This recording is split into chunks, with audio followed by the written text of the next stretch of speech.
Raymond A. Bauer, my son, the gentle soul. Ray was an old soul who gravitated toward children, animals, and the elderly.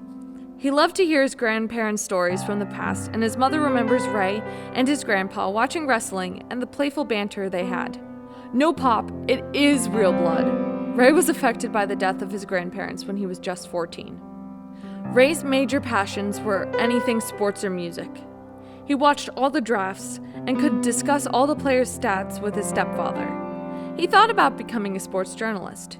He also loved music and was in his element as a weekend DJ and considered owning his own DJ company. When his mom came to a show, he would slide a little Bon Jovi song in there just for her before going back to the scheduled music of the night. He loved all animals and liked to fish, which made it even more curious when his mom heard thumping sounds from the dryer and found his cat inside. When she asked, "What possessed you to put the cat in the dryer?" he wryly responded, "He was wet." After he got the proper reprimand and left the room, she had to laugh.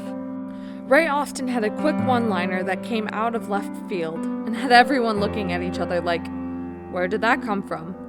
Then they would all burst out laughing. It was a running joke that you don't drink anything around Ray, or you might just spit it out with the laughter. Ray graduated from high school and got a full-time job in a machine shop, still working weekends as a DJ. After a breakup, he was depressed and seeking answers about his father, who had been mostly absent from his life.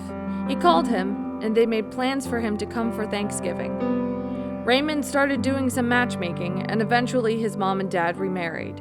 In time, his dad moved in, but it was apparent he wasn't adapting well to being transplanted to another state. After he was found missing for the day, the police came to inform Ray and his mom that his dad was found dead in a nearby park with a self-inflicted gunshot wound. That was the beginning of Ray's demise, his mom said. Ray began with Percocet and, realizing he had a problem, checked into rehab, but left after 10 days. He worked jobs here and there, was okay for a time, but began hanging around people who used hard drugs. On his 36th birthday, his mom found him overdosed and called 911. He was on a ventilator in critical condition for 24 hours. "I thought he would do better after that," his mom said. He was in rehab at least 5 times and had over 9 months without drugs when he overdosed on fentanyl.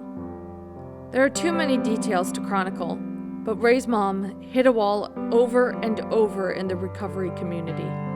She experienced HIPAA violations, lack of basic services, even food and clean bedding, code violations, and outright fraud and corruption. "The entire system is a mess from beginning to end," Dawn said. 30 days is nothing. People addicted to heroin need at least 3 months for the brain to rewire and treatment for at least 6 months, if not longer.